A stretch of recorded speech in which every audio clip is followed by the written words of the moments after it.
ఓటెన్ టీవీకి స్వాగతం.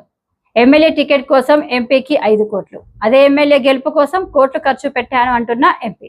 ఇద్దరు రాజకీయాల్లోకి సేవ చేయడానికి వచ్చాము అని చెప్పుకున్న వారే ఇప్పుడేమో ఇసుక ఇటుక పేకాట దందాలు అంటూ విమర్శలు. జగన్ తెలుసుకోవలసిన సత్యం ఏమిటంటే రాజకీయ నాయకులు అంత ఖర్చు పెట్టేది దోచుకోవడానికే కదా. దోచుకోకపోతే వచ్చే ఎన్నికల్లో ఖర్చు పెట్టడానికి మరి డబ్బులు ఎలా వస్తాయి? ఎక్కడో ఒక చోట ఒకరో ఇద్దరో నిజాయితీగా గల నాయకులు కనిపిస్తారు అంతే.